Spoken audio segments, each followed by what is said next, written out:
Hey, what are you doing here? Good morning, my lovelies. Welcome to the studio that I haunt every morning and every chance that I get to come and be usually alone, but you're all right. You can hang out. I'm welcoming you. I'm going to start my day with a little bit of a sketch, self-exploration, go inside before I have to go outside into that big thing out there with all of you cats and kittens. Um, so, where I'm at right now, I'm in the studio in my home, which is a lower level. Um, I have everything set up where I'm kind of in a very confined space. So that's why I thought I would start this stream um, by showing you my morning drawings instead of big self-expression movement paintings, because it goes into the action painter aspect, and it could get a little bit sloppy, and I need some space to do such things. It's a big dance, with yourself. Oh, it's a Billy Idol reference. It's a song called Dancing with Myself. But any mahooch, I'm Tiki Monkey right now on stream. I eventually will be called the Monk or the Monk TK or everything else that people call me in the world. But my name is TK Mundok. And I'm a visual artist and a musician and a scenic artist for film and television. But this morning, as we are together, we're friends. We're going to talk it out. I'm going to express myself. Let me know if the music is loud enough. I got a little free acid jazz floating in the air, which is a nice place to start expanding your minds. And I'm going to be using some oil pencils, and I'm going to be using some Posca markers, maybe throwing a little paint, but I don't, although it's a nice heavyweight paper, I'm not interested in having it warp, because eventually when it ends up under a frame at the gallery or being purchased, I don't want to have that effect where it catches the light. You know what I'm talking about when you work on paper and you end up using water. It's not watercolor paper. It just ends up warping. And then when the light hits it a certain way, it's not a pristine flat thing. And, it takes away from the expression of just the viewing, makes people think differently when they look at it. You really don't want to draw your audience's attention away from what the image is. I just want to let them be with it. So I'm going to get lost in this for a little bit. I'm going to turn up the music. How do you hear the music? Is it good enough? I'm going to turn up just a hair while I get in.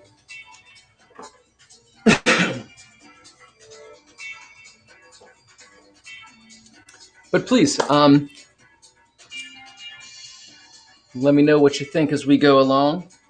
I have no set instructions on what I should be doing.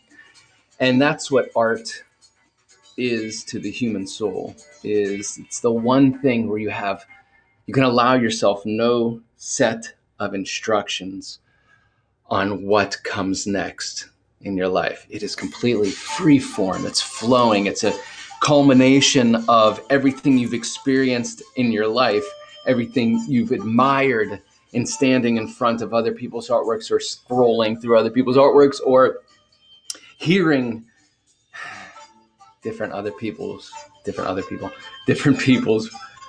self-expression through music, spoken word, dance.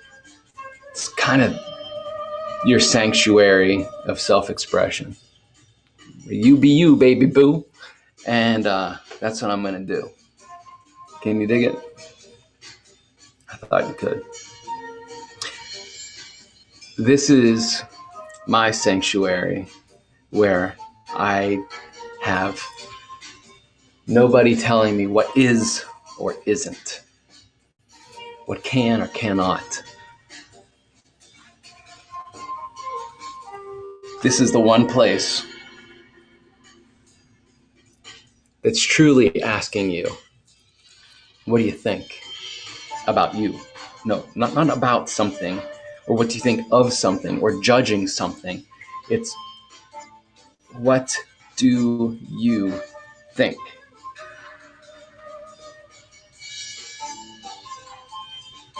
What do you think? Is it low vibration? Is it high vibration? What are you thinking of?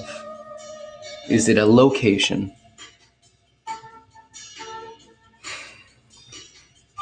Think in shapes. Think the shape of emotions. True art evokes emotion. So I'm going to get into a meditative state, if you will, and figure it out as I go along. It's not the end result where the fun lies. It's the journey, babies. It's the journey. And it's a culmination of all those journeys that led me here with you today. This gorgeous morning. This gorgeous morning. So what do I want to start with? The possibilities are endless. And I've already decided I'm starting with you. Here. In my sanctuary. My Lord, you in for something.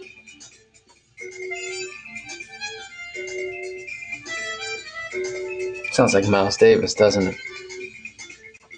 I like that. You have heard of Miles Davis now, haven't you? If not, Google that.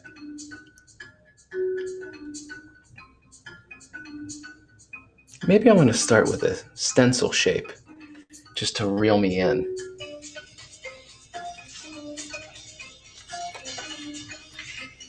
Look at that.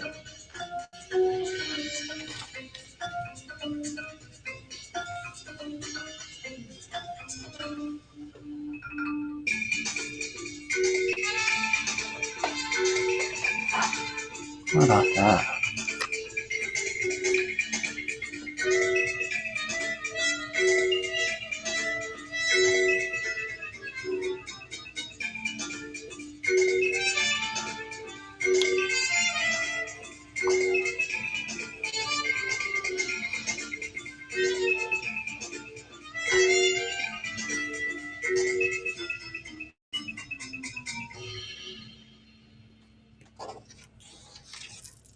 Always remember to breathe, especially when you're working in beautiful shapes, especially when you're working in the world in general. What happens if I hit that with water? I don't want to. I don't want to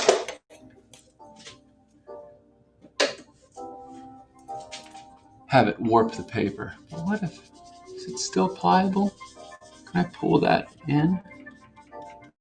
Not much. It does a little something, something. A little blurring. I want to fill that in with anything. Yeah, it's already starting to kind of warp the paper. And that's why this is an important instrument, by the way. Force drying your art. Dry, goddamn you, dry! I force it. You know, this is something working in film. One of my occupations is as a scenic artist for film and television, and we force dry a lot of things as we're doing layers and layers to achieve faux finishes. We use hair dryers a lot. All right, I'm going to stay away from that because I don't have a weight down. I don't have a tech. I just have it all up here at the moment. So That gives me kind of a home base, doesn't it? As an ethereal figure feeling. It's an ethereal figure feeling. How's everything sound out there? Do you sound alive? You feel alive? Well, I do.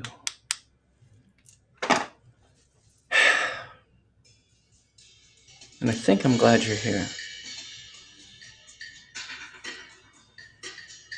Yeah, I'm glad you're here.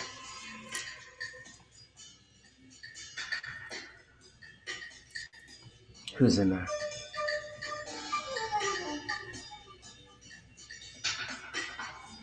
Let's begin.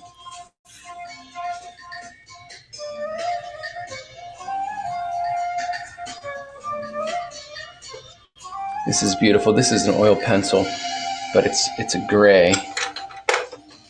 I think it looks a little too much like pencil. So I'm gonna jump into another color. What did I just happen to grab?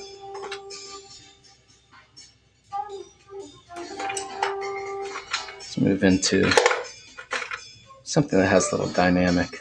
Ooh, violet. Violet, you're turning violet, Violet. I'm gonna sharpen this. I wore it down last time, it looks like.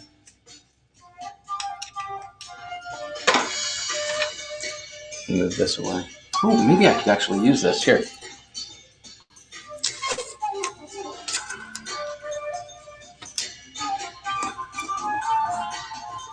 It's good to have in your studio, by the way.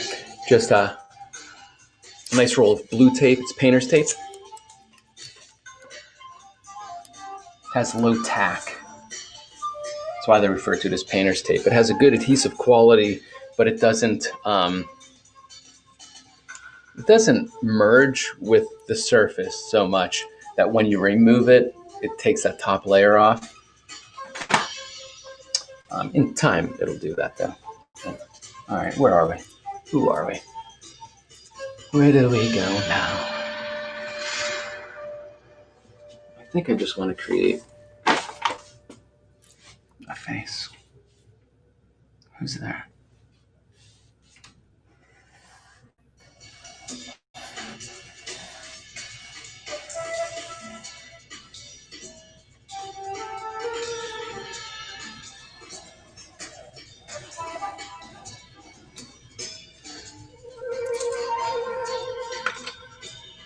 Who's there?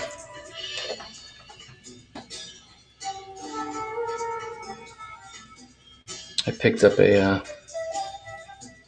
another oil pencil. It's a blue, or the unoriginal color. It's blue number 1. Maybe it's a little more to a true blue, or whatever that means. In equal ratio, I suppose. Who's there?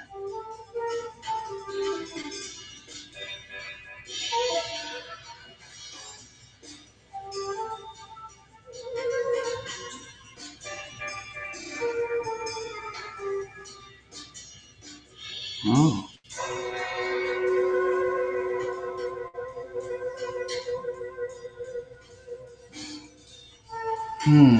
Who's there?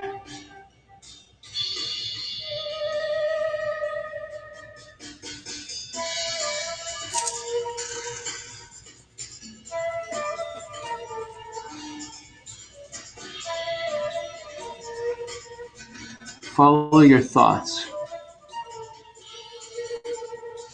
That's where art gets really interesting. Is where you're not asked to be something. You're not following anything. You're not forcing a movement. You're following a movement. You're allowing a movement. You're becoming a conduit to something that exists in this kind of Akashic field. Just follow it. Don't judge it. Just understand that it's there. And it's using you to exist. So follow it. Find similarities.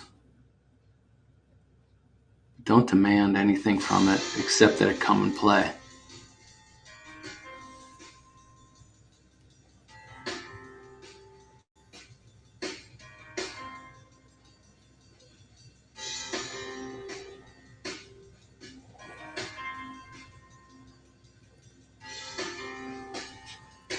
Well, look at you.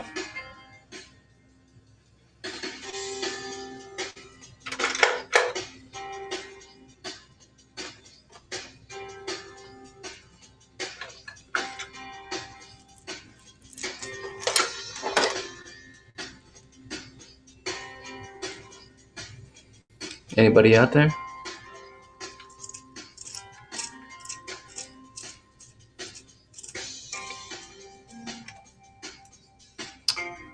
Do I have it set to private chat? Here's Twitch chat. Ah.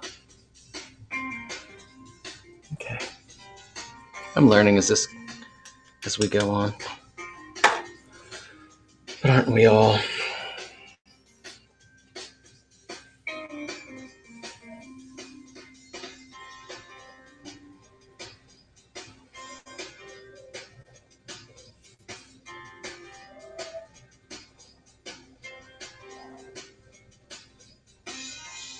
Just follow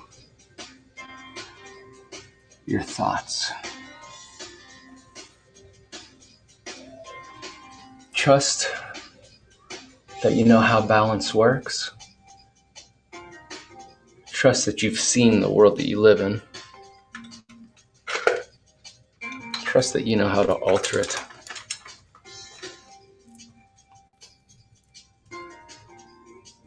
What did I pick up here? It's a red violet. So I have my pens and my oil pencils kind of set up. Not in an orderly fashion, but in a fashion that I could glance at it and the color that jumps out at me, the color that my eye grabs first, is the one that I should be grabbing because it wants to come and play, I suppose.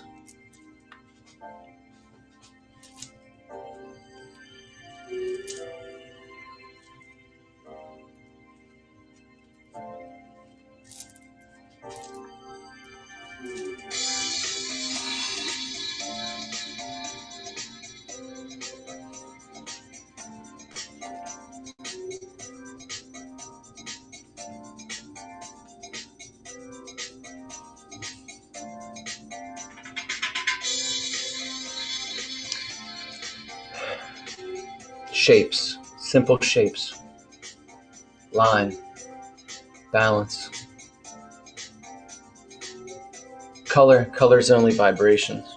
It's the only way that light interacts with the human eye. It's the only ones we got.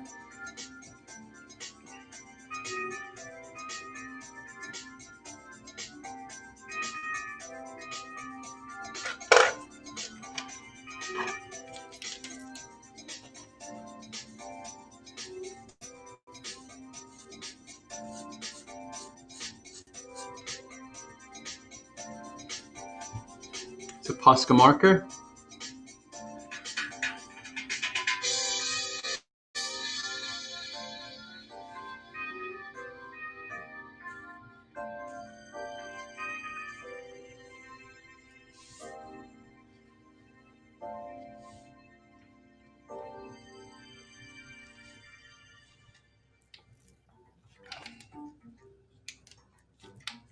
I love the sound of upright bass.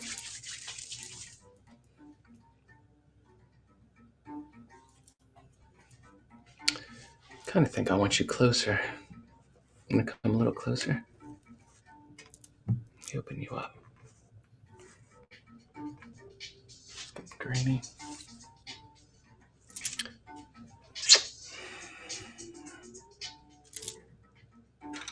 What do we have here?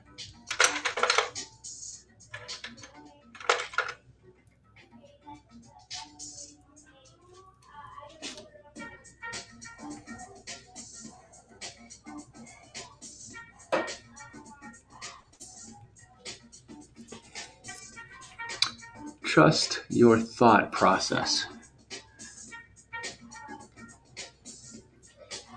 Be aware of your thought process. Some people let their thought process push them around, but ever being aware of what it's actually telling them In most cases, it's reminding you of something, some place,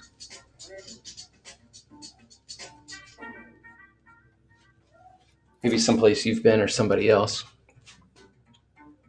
kind of connecting to a bigger field, but it's reminding you of something. It's reminding you of things that have stuck with you. And why do you remember them? Because they hold some type of importance.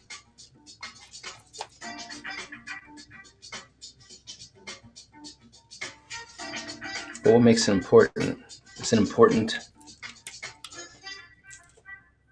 What makes it important? It's the emotional content that is connected to the shape, to the image. It's the emotional content.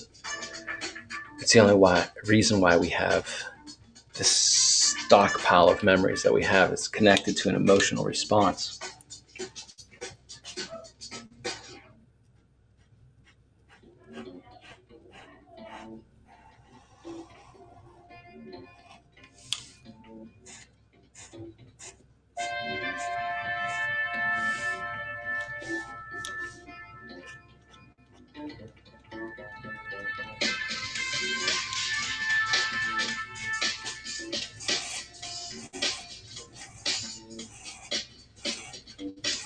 Be conscious of what your eye wants to see.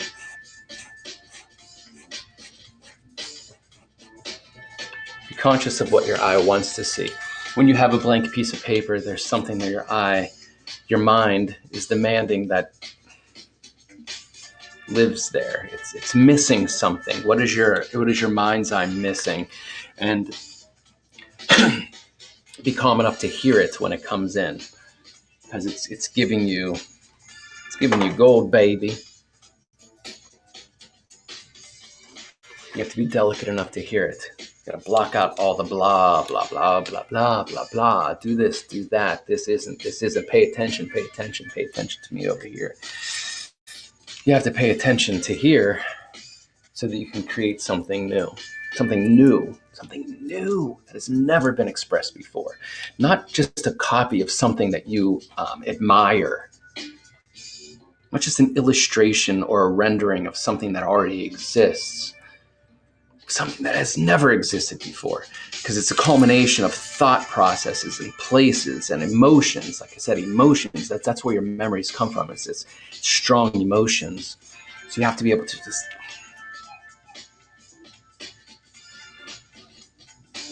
listen and hear it and go with it as it comes. That's why I wasn't sure if I wanted to invite you in, because it breaks up that shamanistic kind of just flow. But it's also kind of nice to talk it out. Think about it for once. Share it. Maybe that's where I am. I'm just ready to share.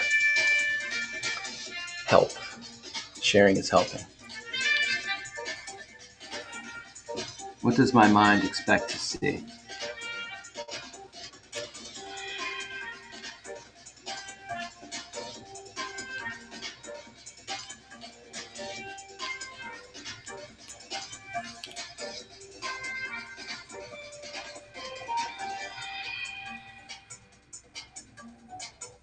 You're constantly tapping into this data bank of knowledge and experiences. Constantly. We're animals connected to everything that's ever been.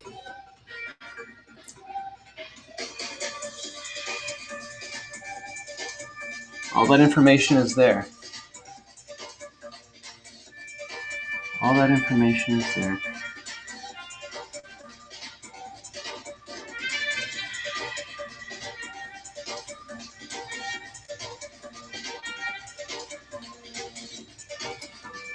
All that information is there. Just have to calm your mind enough to allow it to be heard, acknowledged.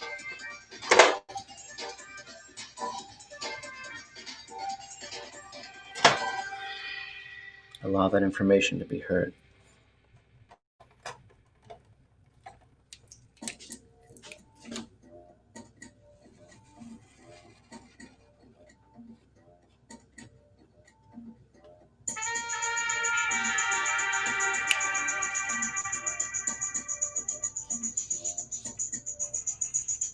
Allow that information to come through you. You know it's there. You've seen it a million times. You've felt it.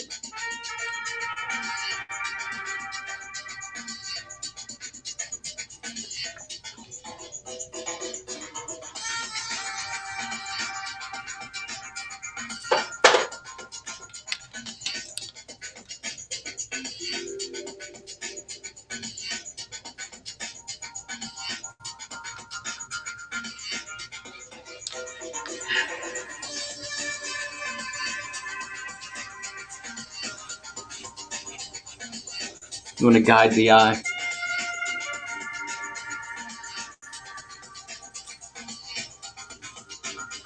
Guide the eye of the viewer. And right now you are the viewer as the creator. That's what I mean. You have to pay attention to what you expect to see. So this does work, because when I look away from the creative process, when I turn back, I have to allow myself to be new to it, as if I'm experiencing it for the very first time. What jumps out at me? Where does my eye go? How does my eye move when I come at it fresh, forgetting where I just was and just being in the now of it? When you're in the now, you have an innate ability to know where to go next, to create your next now, to create your next now. And with creating very expressive art, that isn't just a rendering of life, it's an expression of life. And so you have to train your eye to just experience it. So as I was saying, if I'm talking to you and then I come back to it, I have to come back to it fresh. And I have to allow my mind to adhere to what my eye is expecting to see. Okay? And not in a judgment kind of way. Just what is it missing? You've heard people say this. Oh, yes, darling, but it's missing something. What is it? Well, you can train your eye to know what that is, and it's usually just a balance issue. It's just a balance issue. Hi.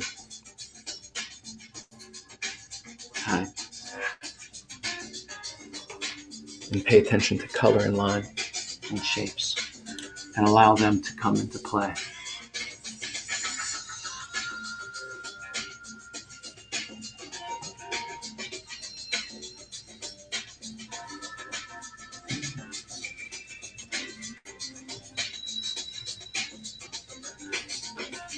Oh, that's nice. So one thing with Posca markers is, I don't know if you can really see it on this camera at the moment, but since they're water-based, not only can you layer, but you can play with it. There's that little window before they evaporate or get absorbed, in this case, into the paper. On canvas, it takes a hot minute before they're immobilized, but you have a little bit of time to play with it. So I like line works, obviously, and I'll show you something. So what you can do is you can give a series, in this case, what I'm doing anyway, give boom, boom, boom, 3 dots, and then slide it across. And it sets kind of this, boy, that's a hard thing to see, but nevertheless, note that it exists. Here, I'll get you a little closer, okay? Let me move this and this.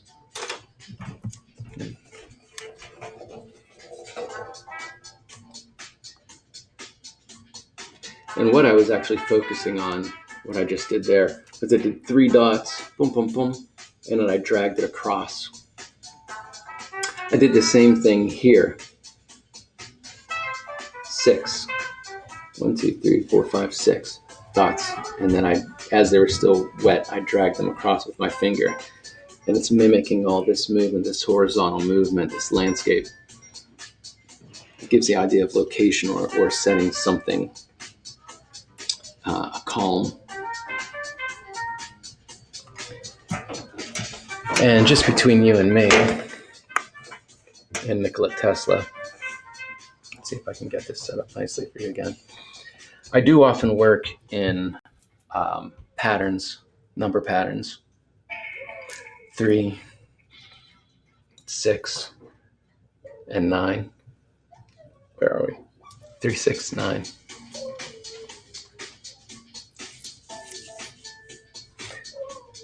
And you can go and research that, why those numbers are so important and what that does to the human psyche as you experience it. 3, 6, and 9. Trinity. You've heard that, right? It's used in religion a lot. And in the Matrix movie, which, is another religion, if you will. What did I just grab? I grabbed the jade green oil pencil. And what I'm going to do is I'm going to see this color in my mind's eye and kind of focus on that.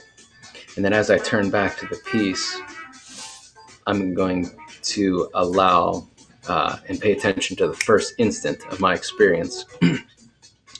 Like I said, you need to experience it as if it's for the first time. Every time. Every time you look away or anytime you walk into your studio, you almost have to allow yourself to be the new person that you've become in that time frame since you've last worked on it. And you need to look at it with that eye, that mind's eye of allowing yourself to experience it for the first time. And when you do, you see what is attractive to you. You see where your mind travels with it and what it's missing. But you're always coming back as that person that is experiencing it for the first time in all of their long lifeline. But I'm going to look at it as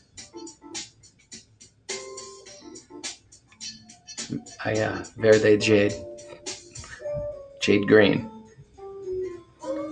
And if this is my favorite color, if I'm going to introduce myself to this drawing for the first time, I'm going to introduce myself to it as someone who loves jade green.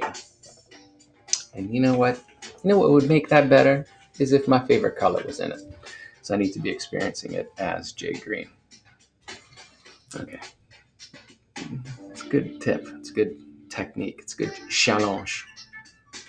All right. I am Verde green. I am Verde jade. I am jade green. Where would I see it? Where would I expect to see it? Here.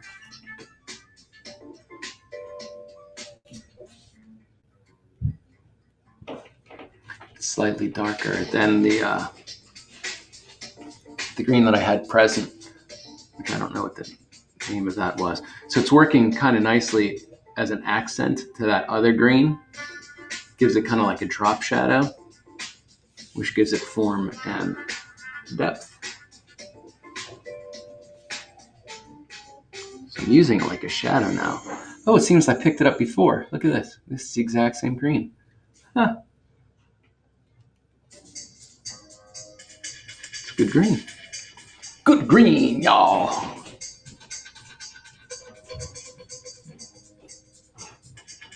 It works nicely with this Posca brown.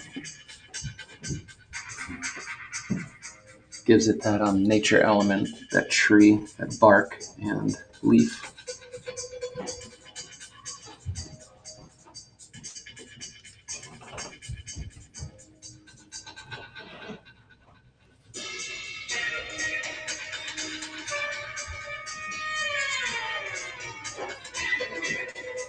Sounds like the album Bitches Brew by Miles Davis. I don't know if you're familiarize yourself with this. Yes. Do yourself a favor. Um, Jazz is very important. Jazz is an artist's music. And I'll tell you why.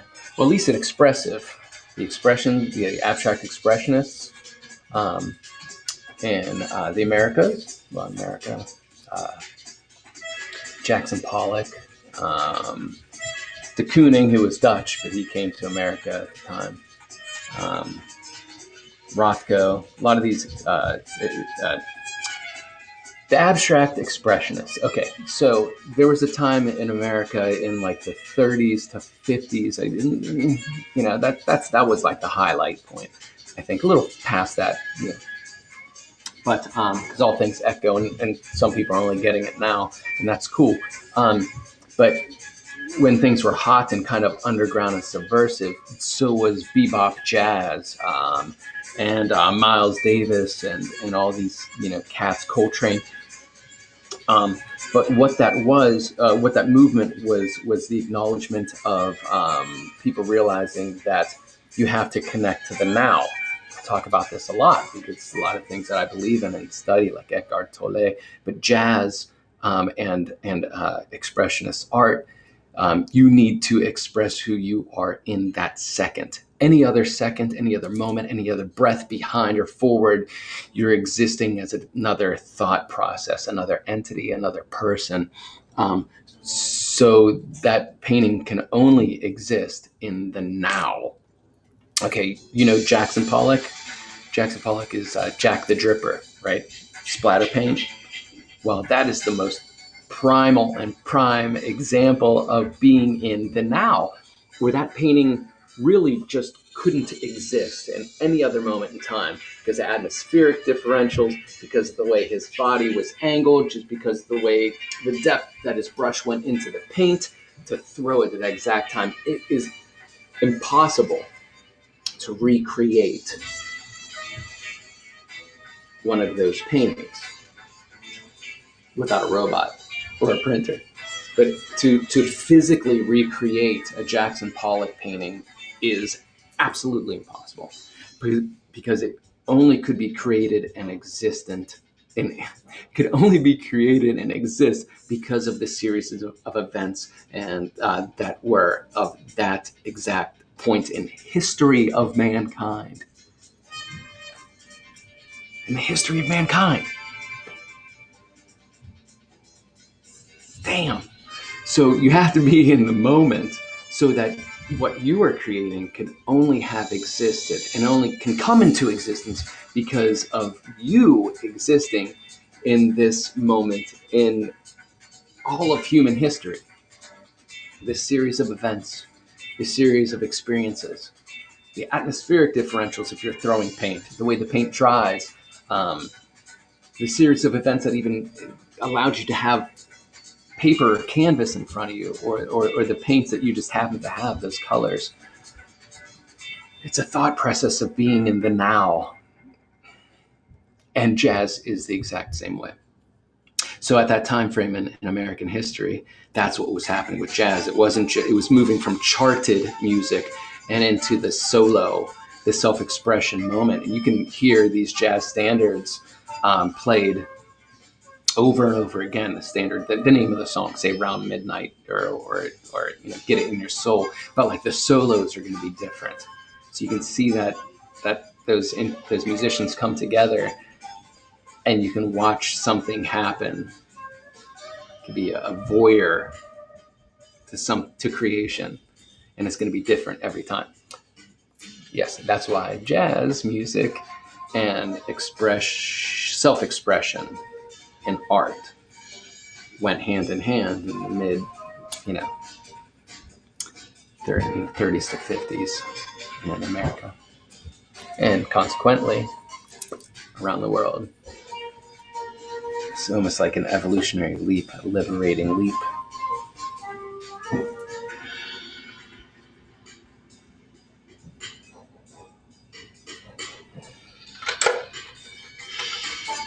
Don't deny yourself the ability to do something new.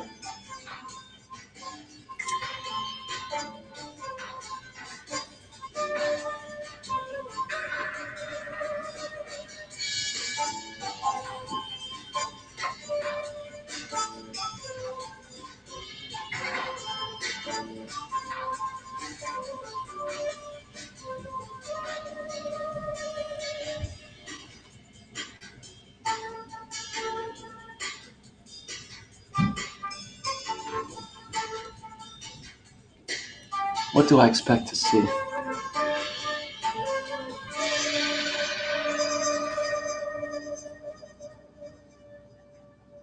Yeah, man, that really sounds like Miles Davis style. I dig it. I don't know if you could hear that upright bass right now. Like I said, man, I'm a musician. I'm a singer primarily, but I do play harmonica. I always said if I ever wanted to sit down or needed to sit down and learn an instrument, it would be upright bass or saxophone.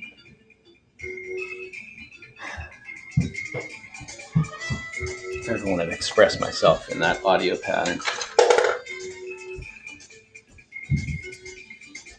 Picked up a red.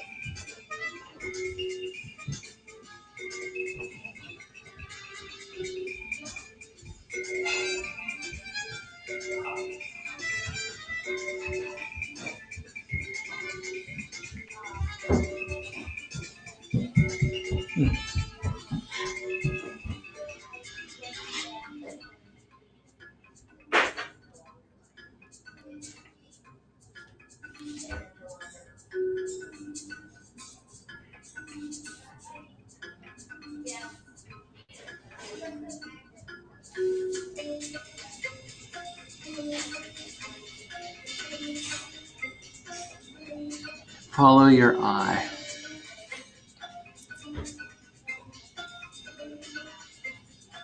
Follow your eye. Pay attention to what you believe you want to see. What's missing? It's problem solving.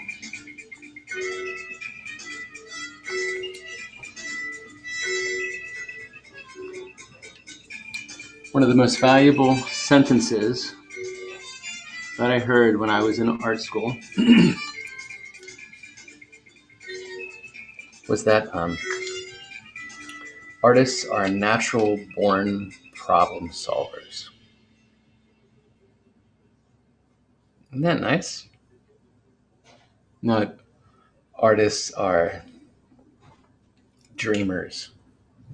Artists don't live in reality, or artists are starving. No, artists are natural born problem solvers. Yeah, man. Scientists, engineers, there's an artist in them that makes them want to solve these problems. And a problem doesn't mean something that hurts you, but it's something that affects you.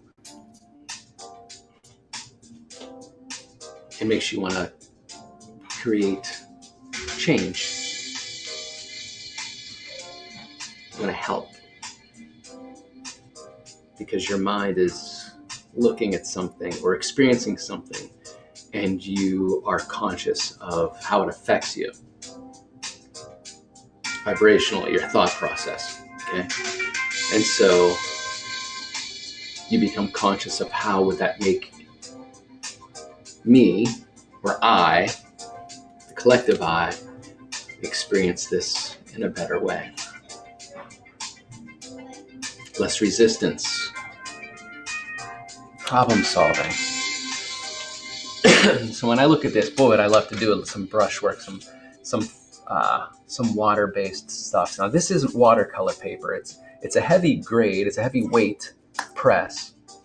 But I right now I've limited myself to how many mediums I could use.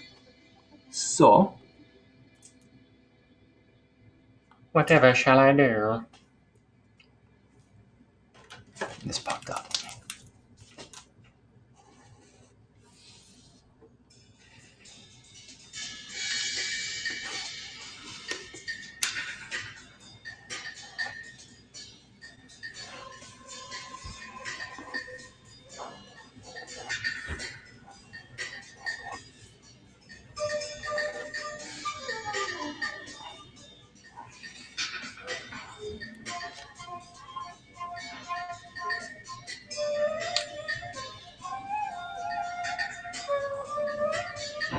I've really been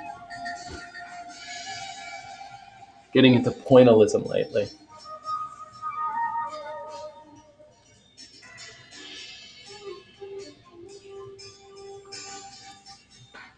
Pointillism is dot art. Does that make sense? Using dots in a pattern that create a line or an experience. George Seurat was the painter who was a pioneer in this. And there's a great Broadway play, actually, called Sunday in the Park with George, and it goes into his mental psyche of being obsessed with how the mind's eye views two colors side by side, And even Kandinsky said, you never truly see a color, you only see a color in its relationship to another.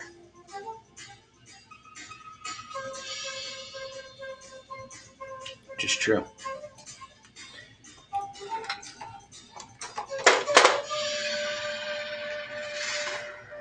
We only really see things when we see how they relate. I've really pulled you in tight, so I have extremely limited space at the moment, so if I bump you, it's cool, baby. All right. What did I grab here? A yellow ochre oil stick, a little pencil.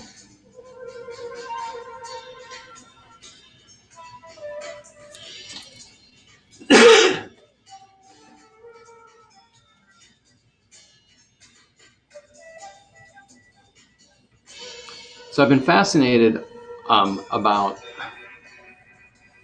I guess it could be considered graphic, the way that, like I said, pointillism, the way dots, bump, bump, bump, bump, bump, the human eye reacts to that, but also how the human eye reacts to lines that are close together. Because it's a true pigment, it's a true color, but it's now interacting at a distance. This orange is interacting with white. So it's subduing that orange. Again, like Kandinsky said, you never really experience a color, you only experience it in relationship to what it's next to, or another color. Harmonies, something like that. Of course, I'm paraphrasing. So, since I'm working on a white background, that orange is now becoming a softer orange. Or if I would do a red, this is, if we look at it in this pattern, if I would do a series of lines or dots in red, which I'm not going to do right now because I don't think this piece needs it. Maybe it does. The human eye would read it as pink because red mixed with white or tint makes it a lighter shade of red or a pink. Neat, huh? So if I had an orange, let's do this. I'm sorry. Okay, so there's yellow there. Yellow and red make orange, right? If you're mixing colors. So here I have a yellow field. Okay. I'm going to bring some red onto it. And the human eye, it's a pretty dark red. But at a distance, we'll start to look at this section here. It's really hard to see those lines work with this. But nevertheless, you see how it altered it. It made it a warmer shade, a warmer yellow, I should say. Which makes me want more of that. Warmth. When I speak warmth, colors have degrees of cool versus warm. And we see this in nature, obviously, and we see it in cartoons where ice, they'll use blue or a cool color. And then fire,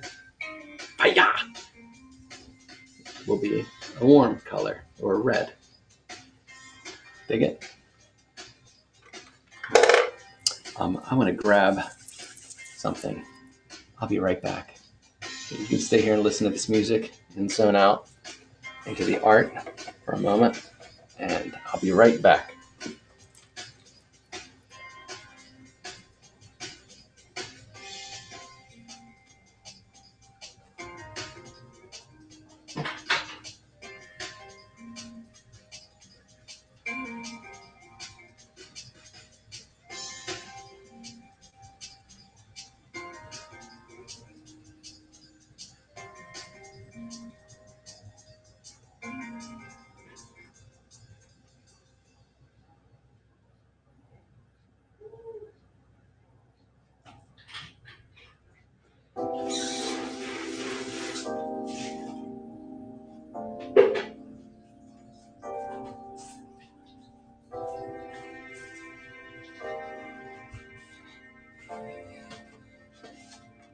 Hi. I'm back. So we are way up on this now. You are up in my piece, yo. Man, I really want to add a larger color field.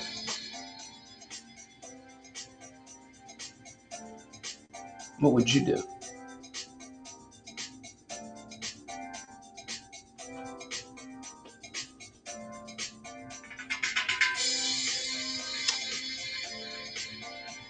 What would you do? If I was me, what would I do?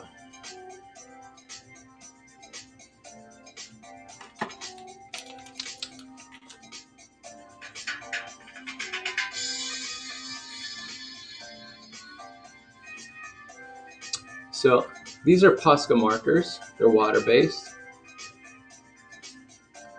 And I was interested in creating a color field. In other words, a section,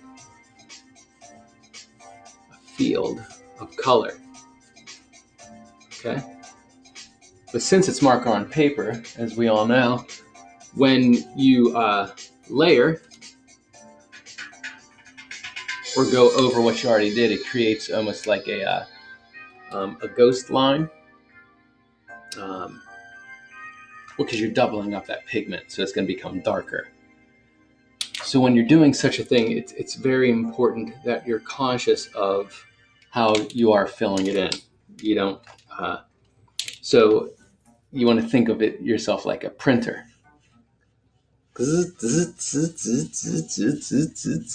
Slowly layering in, line by line by line, shape by shape, arc by arc. Here, let's do an arc. So I could see that. I don't want that. So I'm gonna imitate the same shape over and over again, side by side, so it becomes a series of lines that are creating that color instead of a scribble pattern, which can work also. Hey, Fence is green. Hi, Rebecca McCain. Welcome back to the show. Fence is green. Okay. Fen, for you, I add green. And we're going to do it in an arch. So I want a color field going here. I'm going to do it just bumping against the last line that I made. And I'm conscious of where my line ends also. I want to fill this in. Whoop. And then frame it. But seeing how this shape is here, and I don't want to destroy that completely, but I want to make it look like it goes through it. Oh, I come back in. Oh, son of a gun. Well, I gave a little white in between. So, I'll tell you what, I'm going to work with that. And I'm going to make the space in between larger and larger every time. And now at a distance, it kind of gives a fade or a gradation. Almost makes it look rounded in a way.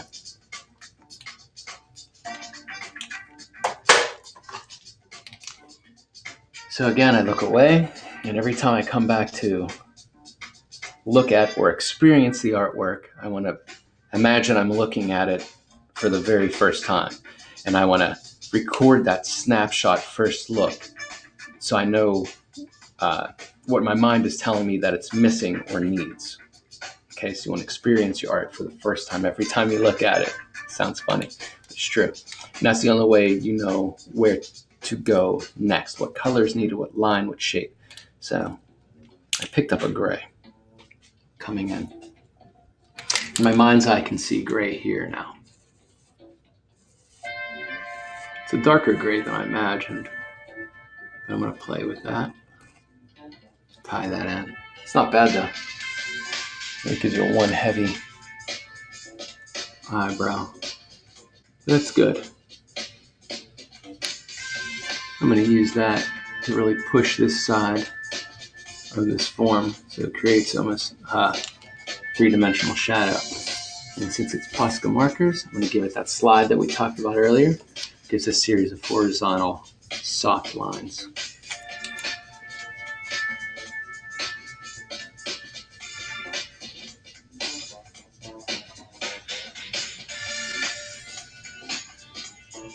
Now with these markers, and especially with oil pencils, raise the camera up, sure. Am I not seeing a true version of this? Is it cut off at a wrong spot? Maybe I should open it up on my phone and see actually what you guys are seeing. Let's see. What was I saying? When working with oil stick or crayons, that's better. Was it cut off? Was the artwork cut off? Or was it just my head's cut off? That doesn't matter. Because the way my view screen is, this is where the end is, way up here. It was cut off, huh? Well, maybe I should open it up on another port to see what actually you guys are seeing. No. That's odd. Top of the circle. Wow. How about that? So am I. So I'm seeing something different, obviously, than what you guys are seeing. All right. Thanks so much. Really appreciate the help because apparently I'm not seeing what you are seeing. But as I was saying, we remember as kids, or I should say we remember using crayons, and those waxes, they don't really overlap. They resist each other. With markers and with pencil, they'll overlap a bit, but it's always harder to go light on dark, depending on what you got. These are great Posca markers. Let's see how this peachy color sits on top of a dark purple. Let's see if the paper will allow it to sit on top. Oh, look how beautiful that is. Can you see that? It breaks that shape up just a little bit.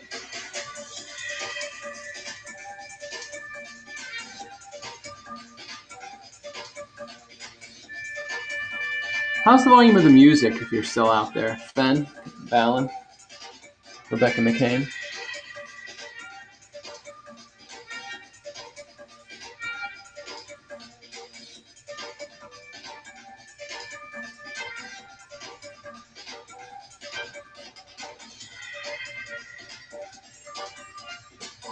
Thank you.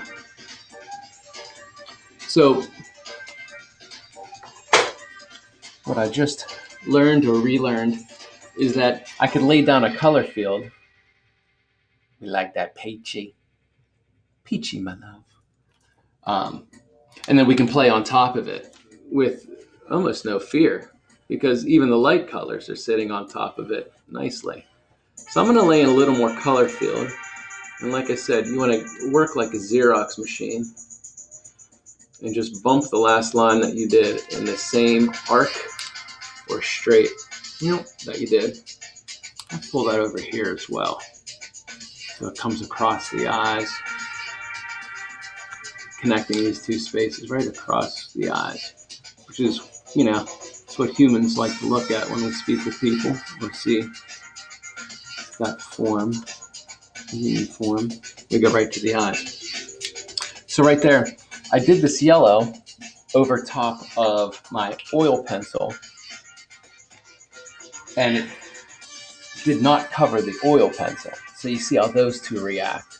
This is watery, and the other one's oil. Oil and water don't mix. So that red-ish, this kind of barnyard brick red, still comes through. And that's nice. But I think I'm going to come back in. You said you like that peachy? Squeechy peach? I think I'd like that over here also.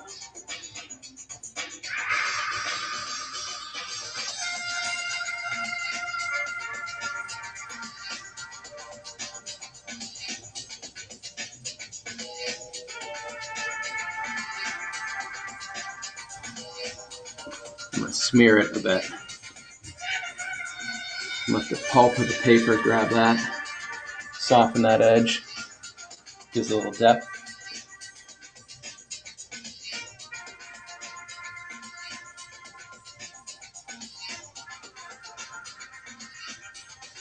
What do you expect to see?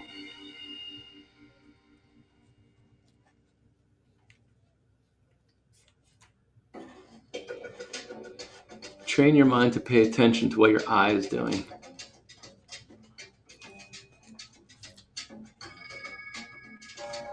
Oh, I like that peach on the yellow. It's probably hardly perceivable on the camera, but in person, boy, it does a little something, something. That's really nice. Thank you. Sorry.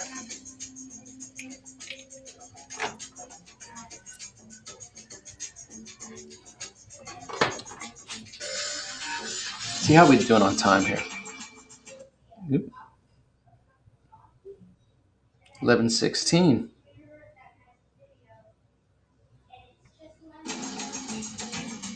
All right. So I think I've been here about an hour. Almost exactly an hour. So I'm going to give this a hard push.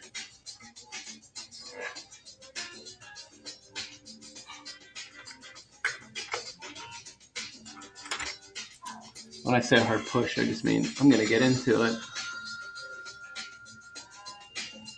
You can follow along.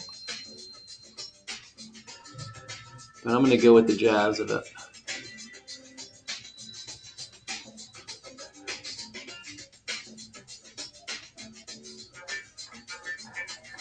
Be in the moment. There is no right and wrong. If you're paying attention to what your mind is asking of you. Sometimes you go with the flow and you realize, and you look back and you're like, oh, I messed that section up. Well, that's just a state of mind. You're actually just adding a layer of something that's going to help it become what it's supposed to become.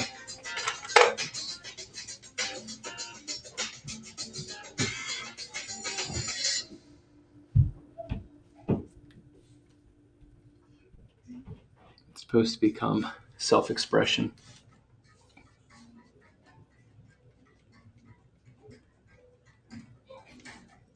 It's supposed to become a representation of who you are today. That's what it's supposed to become. It's not supposed to be photorealistic of anything outside of the human psyche. Let your camera phone take care of that. Create something new.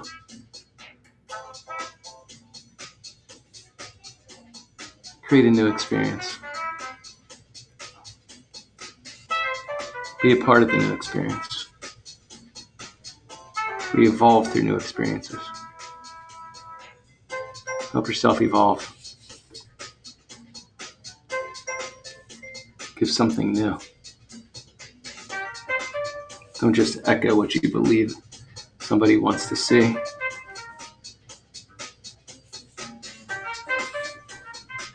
You got to give what you want to see.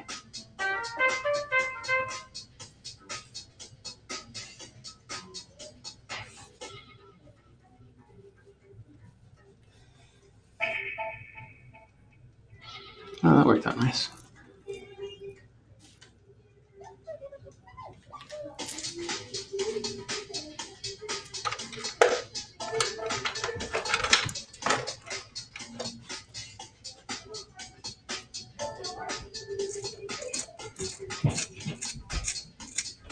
So I just reached in and grabbed this great color. What are we looking at here? Oh, they're just titling it Lavender. It's nice. You can almost see it living in there already, can't you?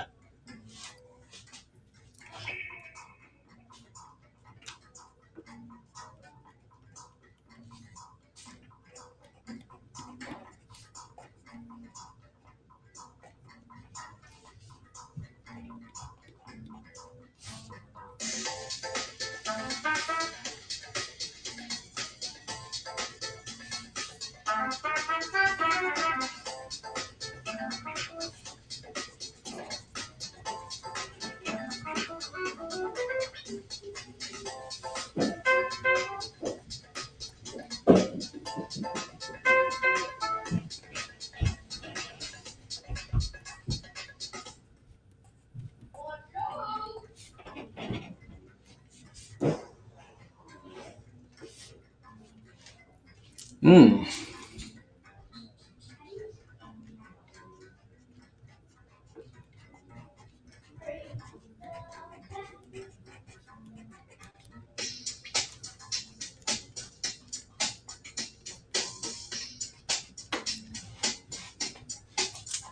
Digging that.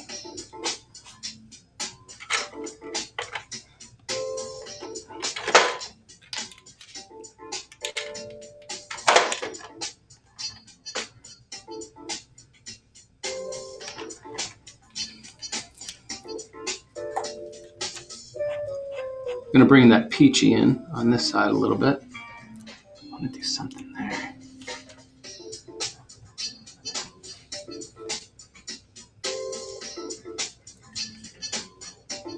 Mimic it out here. Check it out.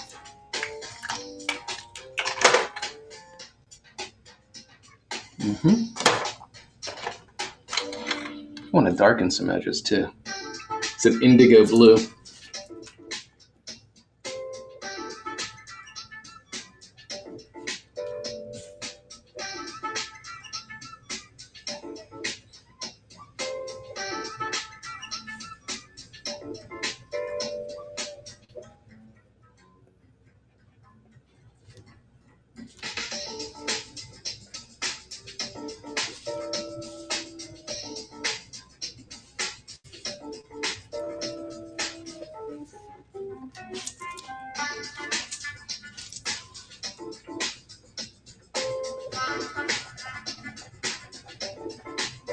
Make the side pop a little more.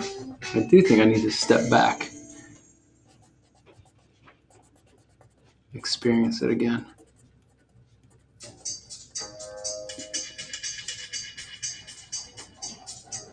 Just keep paying attention to what your mind is telling you to do, where it wants you to go. You gotta be with it. Otherwise, it doesn't exist. It's counting on you to be one with it. Otherwise, it's never gonna live.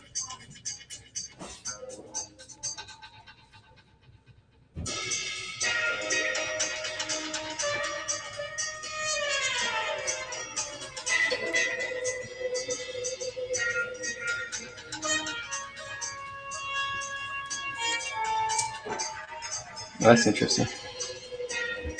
You want to push it a little further back here.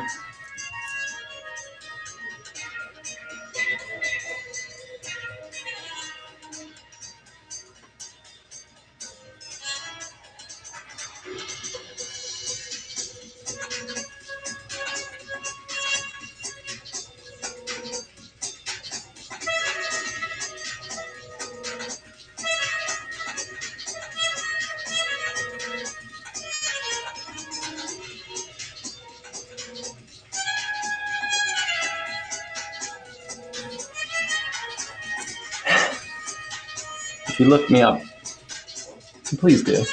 I am on Instagram, TK Mundok, Mundok on Instagram. You can see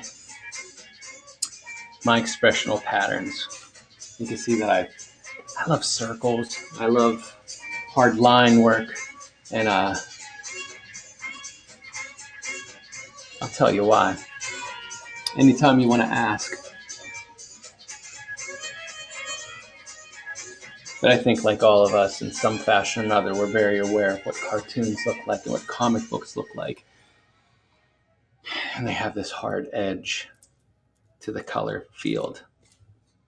This black outline, this graphic outline. So it's that accompanied with growing up in the neighborhood that I did. There were 11 churches. There was a huge cathedral church almost on every block. It was 10 blocks by 2.5 blocks. And each one had amazing stained glass windows. And if you've ever seen a stained glass window, it's a color field that has a black outline, this lead, holding it in place. And that comic books, man, you can see how that plays out in my psyche. Yeah.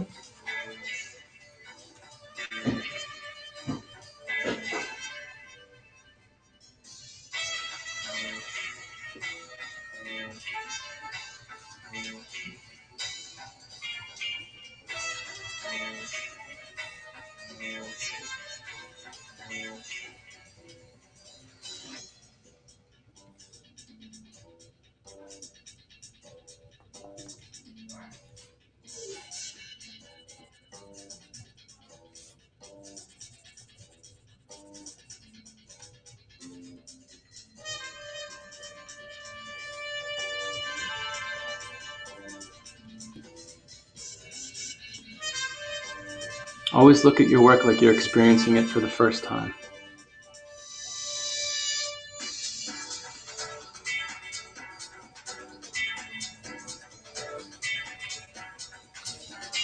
Allow your hand, your muscle memory, to take you to what your mind is expecting to see in a reality, a shared reality.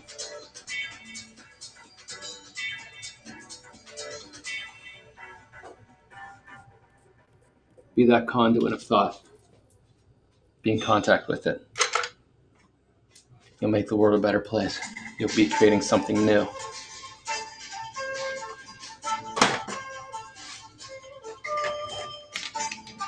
I'm going bold.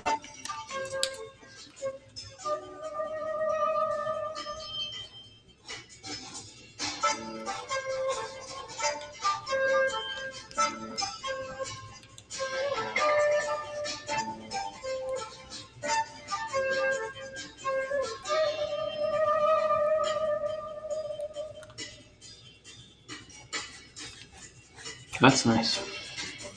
A little smear. Brings out the texture of the paper.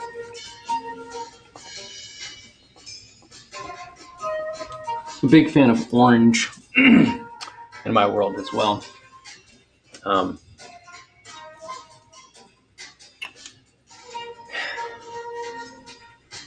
The Druids looked at orange as the color of creativity, provoked thought. Shaolin monks wear orange. They are intending to create their reality in a harmonious fashion.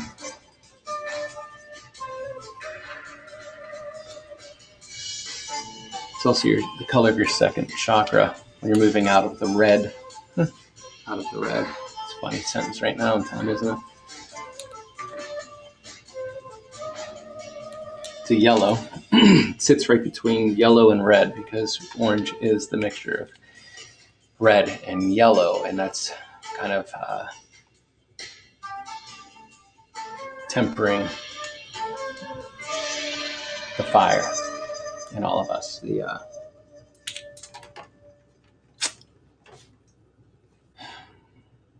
the gut response, the very basic response level.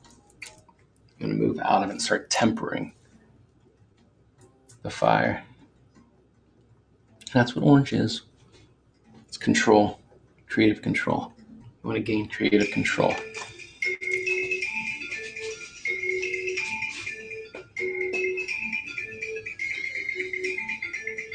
Yeah.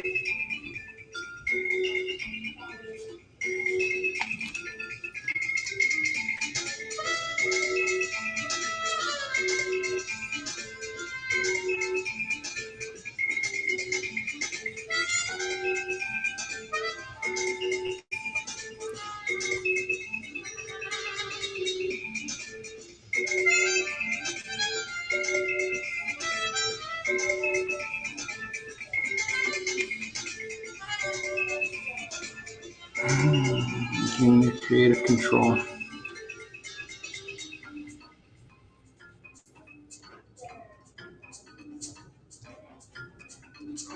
Give the world something new.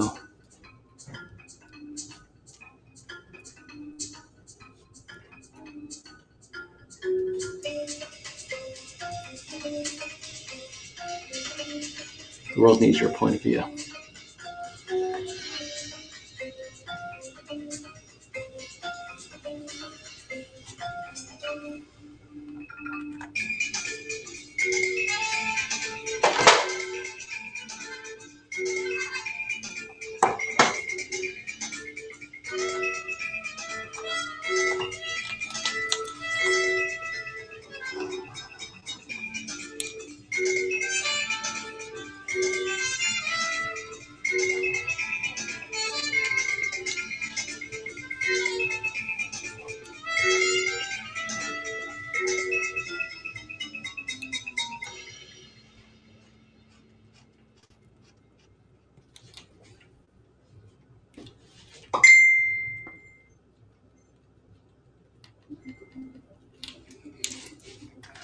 Hey.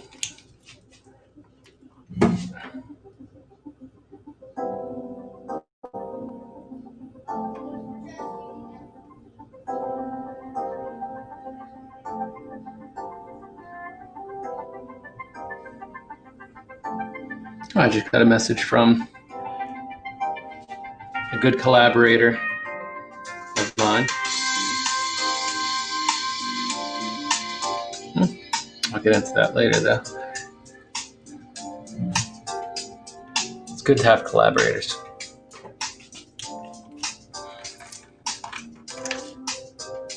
Helps you evolve.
Follow your own eye. Be conscious of where it takes you.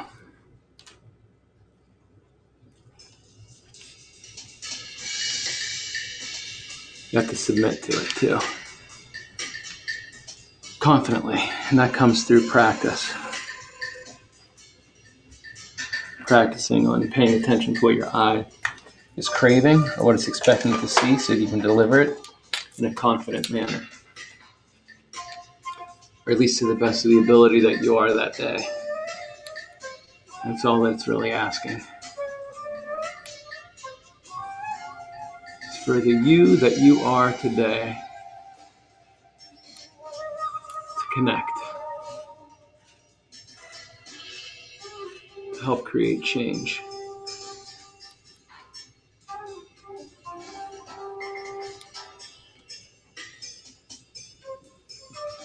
Help create change.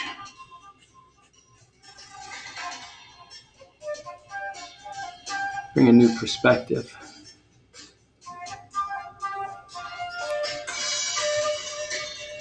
New way of thinking.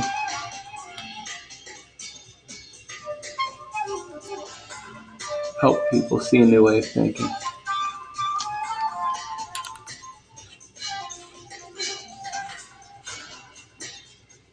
Experience life through another person's eyes. People dig that. That's why they watch television.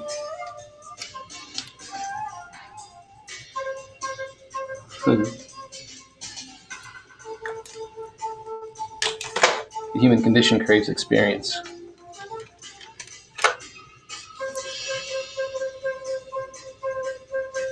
But it's best to get it firsthand.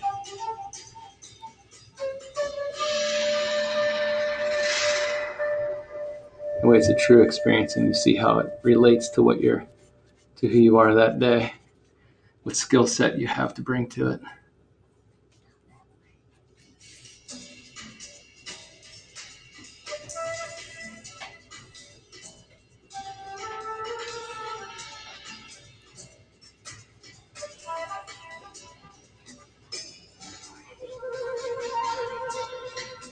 Be mindful where your eye goes. What does it want to see? What is it expecting? It's counting on you.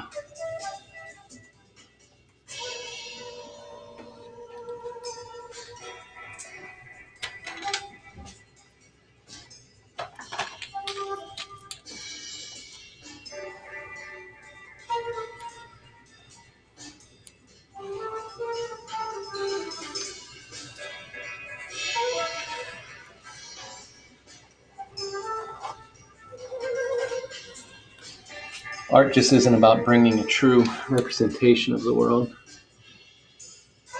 We got cameras for that now.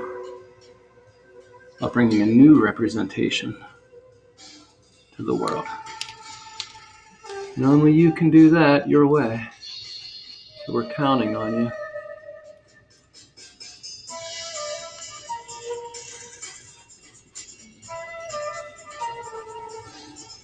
For a new perspective.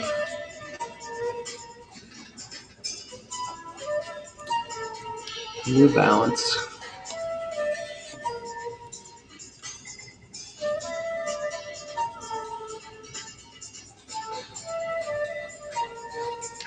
I like the way these overlay, actually.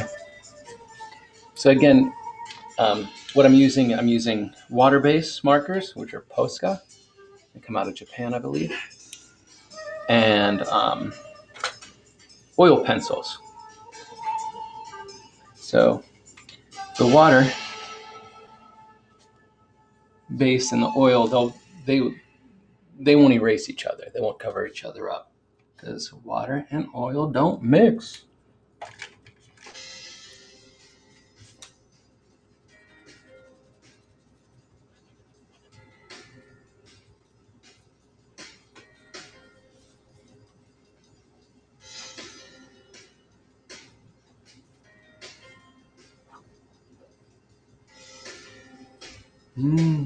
Allow yourself your moment.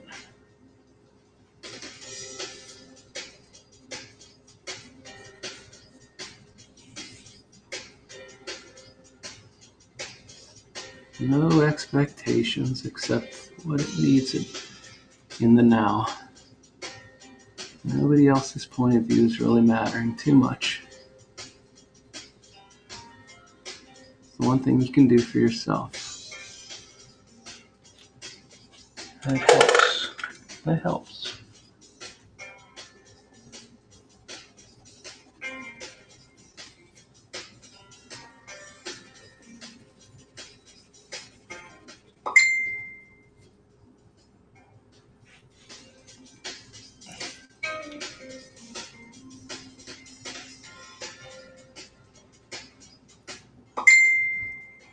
Okie dokie. I am getting closer to the end of this piece, and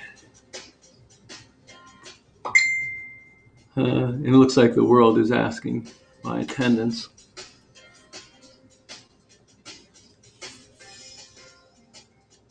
But this is always a great way to start the day, with self-expression and no real rules except paying attention.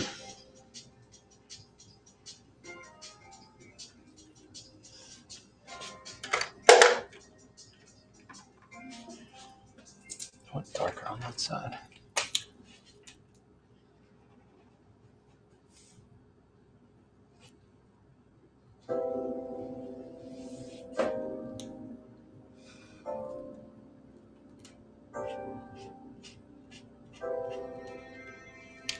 That's nice.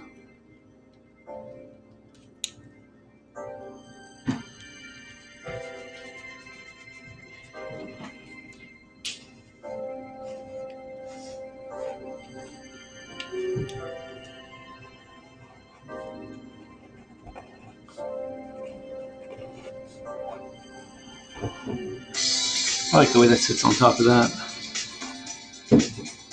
We're going to pulse out here. Kind of gives the idea of a horizontal horizon line, I should say.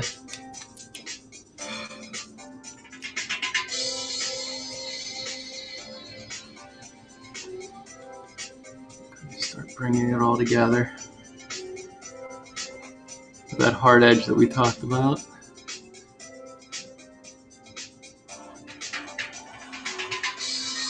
Like in cartoons, in comic books.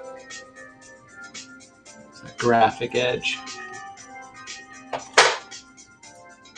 something I want to see. I think I want to pop that side more. What do you think? Right in here. Nope.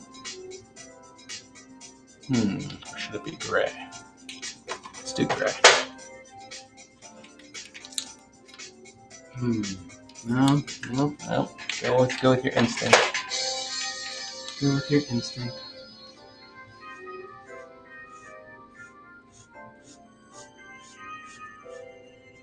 Go with your instincts. Pay attention. Yep. That was right. Felt right anyway. Most important thing.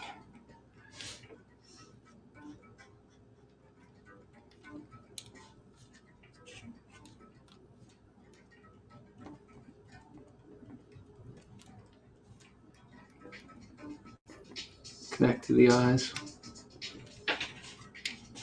So often I'll end up doing these kind of thought or sight lines, blasting out, connecting to the eyes in the first eye or the third eye, and also across the mouth.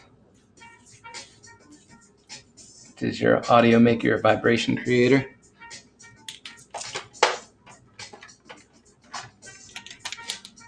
And something down here. This ornamentation.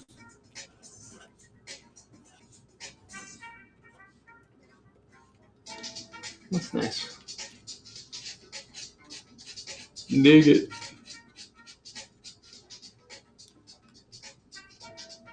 Let's see how that overlays. I like that green with the gray.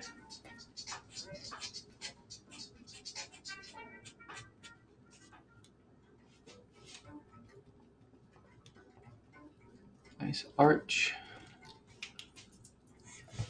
You could use the palm of your hand. Do kind of like a radius, a balance point. But it will smear.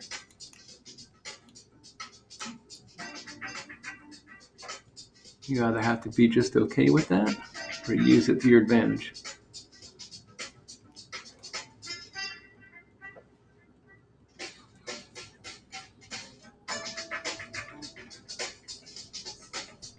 It's a repeating pattern of dots right now. Pointillism or Ben-Day dots. It's going to change this whole area's color field. Give a little depth. You understand? depth you understand. You know what I haven't used? Oh, yeah, I have. Well, it's time again. I looked at it, my eye didn't even register it.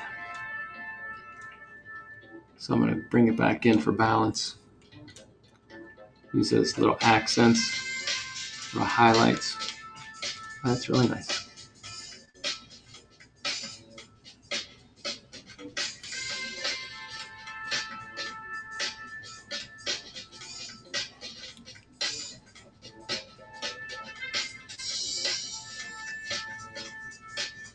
Follow your thought process.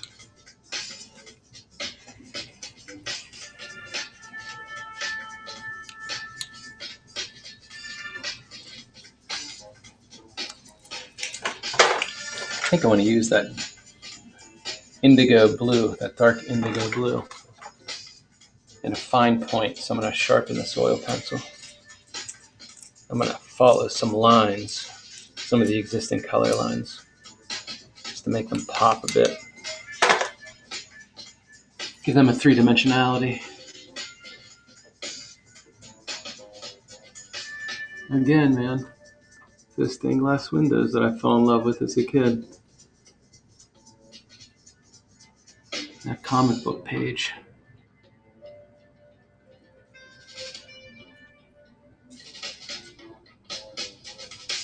Matisse.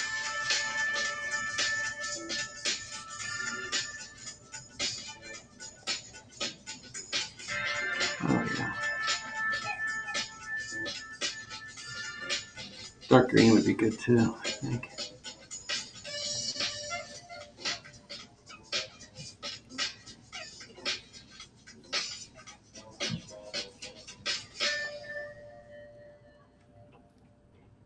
Kind of using it like a drop shadow on these shapes. But I don't really usually care too much about singular point of light, like a chiaroscuro lighting, which is that 3/4 lighting like Rembrandt and the Dutch masters used. Kind of just let it balance the way it's supposed to be. And we all know what a human face looks like, and we imagine how it looks rounded out.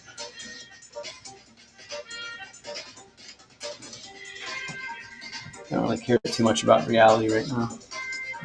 I care about creating a new reality.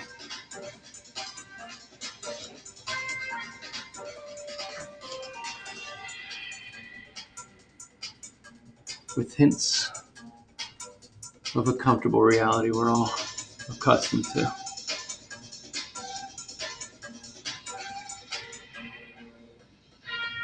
It becomes a world that you want to visit.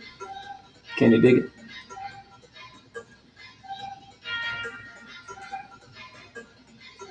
I need a word. I have visitors in the studio. Give me one word. First word that popped into your mind. Yuck. Is it? Yuck. Yuck? Yuck. The. So I'm going to use my font, which I'll discuss probably in another issue. T-H-E.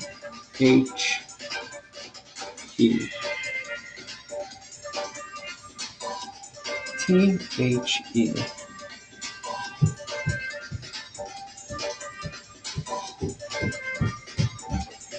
One of my lads came down to visit the studio. That's nice. The. The's a big word, isn't it? It's kind of like I am. Because anything that comes after it is meant to be a fact or a label of relationships. The.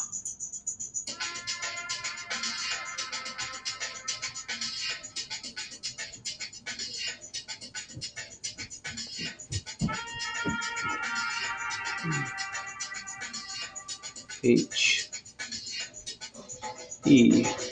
The.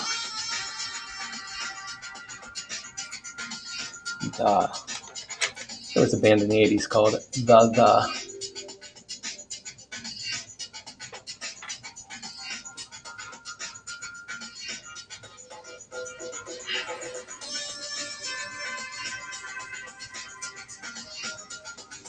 Add like shadow here, so I'm gonna do parallel lines, or hatch shading, I suppose, we consider over top.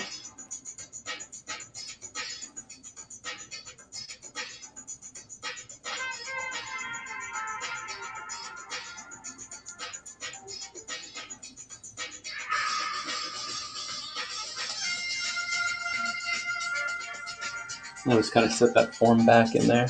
That's the form I think I want.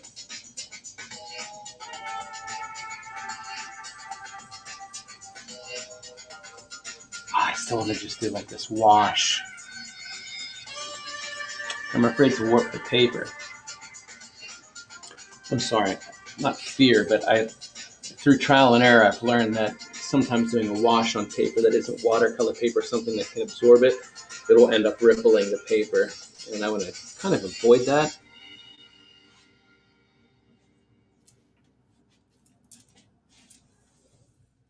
So whatever shall I do? Let me step back and look at that.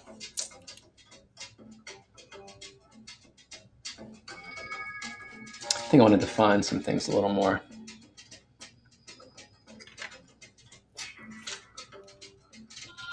Let me thicken certain edges. Do I want to actually use black to do it? I like that indigo blue. You know, the French expressionists. Sorry if I'm up in this piece. Sharpening my pencil, my oil pencil. The French expressionists, I believe, would never use the color black. They're like, black actually doesn't truly exist in nature. It's the absence of light. And anything that you can see it because there is light is reflecting off it in some fashion or another. And it's reflecting in the color spectrum. Red, orange, yellow, green, blue, purple, indigo, violet kind of deal. So they would use just very, very dark or a heavy tint or shade of blue or shade of purple. But they would never use black. I think that's called innate.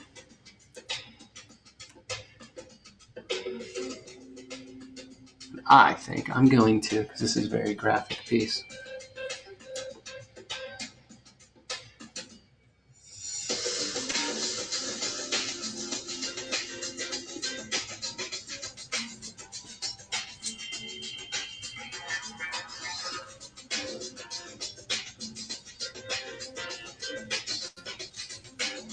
Oh yeah, I like what's happening now. Kind of demanding things to stay still. In a way. I think I'm pressing really hard.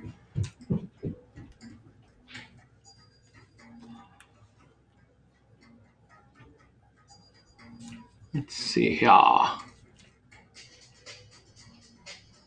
If I give these shapes, maybe that'll plant it as well. Again, trace around my lines.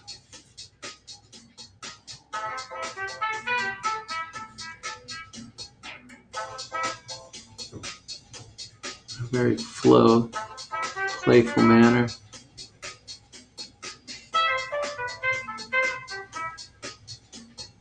How do I want the eye to travel? How do I want the eye to travel?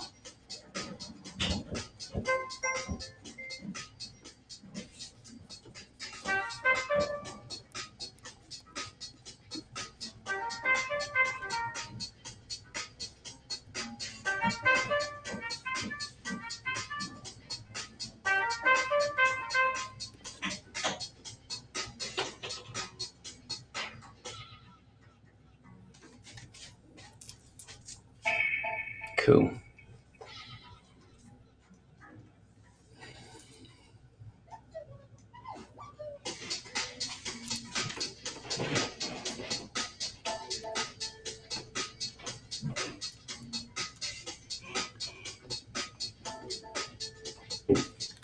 Start your day your way. Create.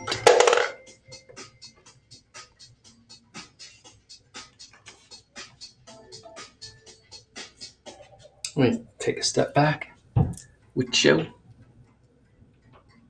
It's kind of beautiful.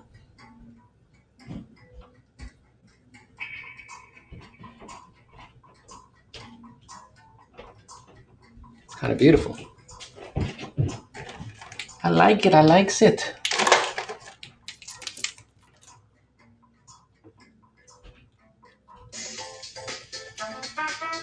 Accent the top there. I even want to give some form. This is a slightly deeper orange, darker, redder, warmer.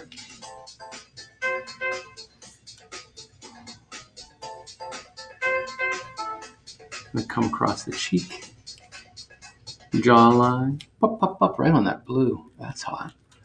Maybe even give some of that orange on purple. That's cool.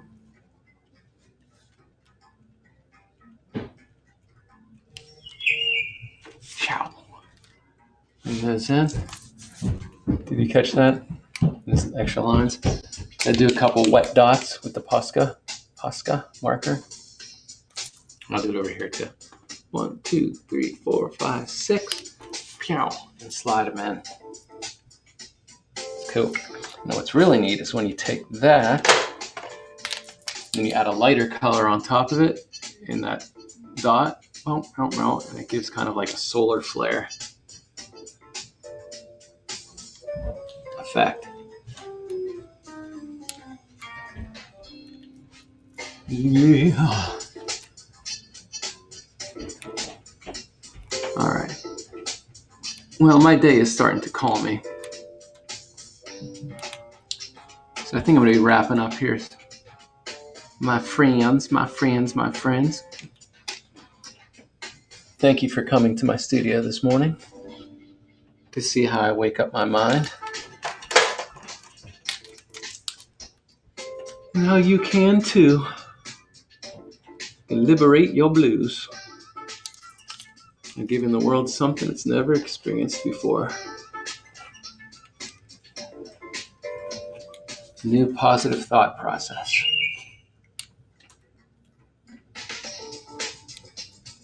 A new positive thought process.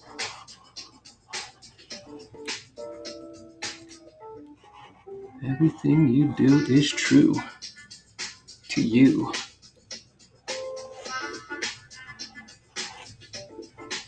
Who you are at the moment. So be your best possible version of yourself.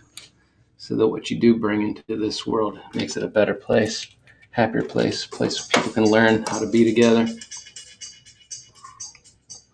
and share their uniqueness. We're all little pieces of the puzzle. We're all cogs to the big machine, built with purpose.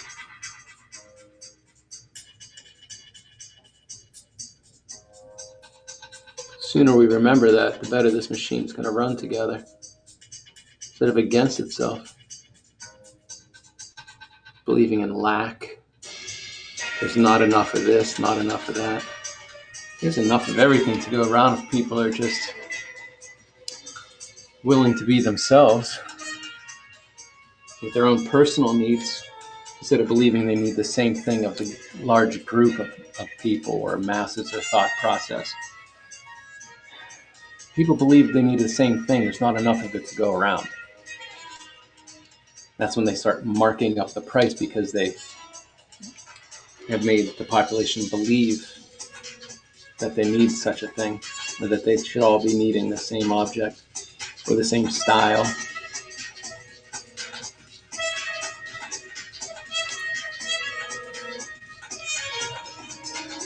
So enough uniqueness in the planet.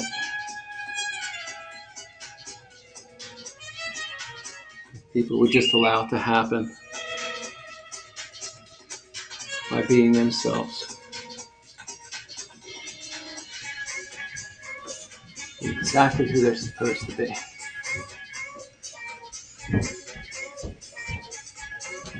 Exactly who they're supposed to be.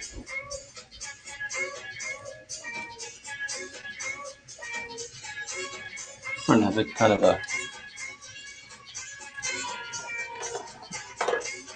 Egyptian quality about it.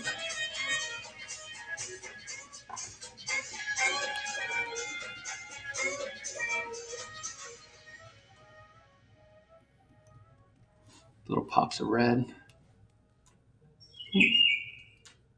All right, that's the day calling me. This was really nice.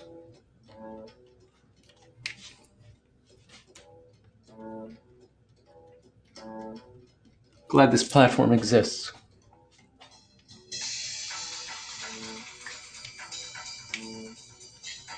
It's going to be a nice way to share myself with you. All right, I'm going to leave it at this for now. And see what my eyes crave from it when I return. If you were around earlier, it's actually a very good philosophy to have in life. That every time you experience something, experience it as if it's for the first time. Become fascinated with it.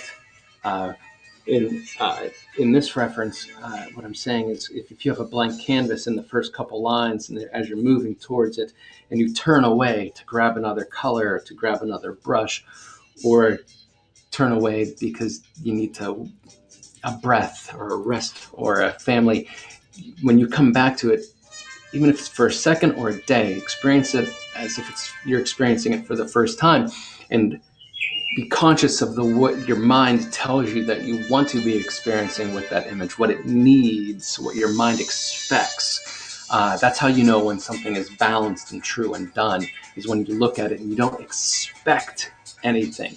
It's become its own full, whole entity, and you can allow it to be that. So even now, when I turn to the camera to speak to you and I turned back, my mind is picking up what am I experiencing? What do I expect? What does it lack or need or want in order to be a stronger existence? And often, when I go and when I've spoken in front of crowds before, and people, artists will ask me, how do you know when it's done? How do you know when it's done? And I say, when it's balanced. And the way you know it's balanced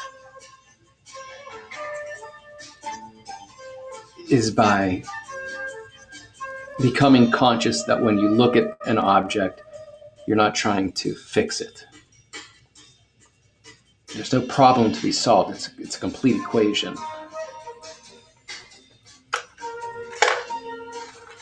And when something becomes a complete equation, it exists wholly on its own.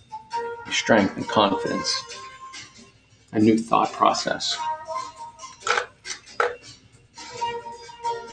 to be shared.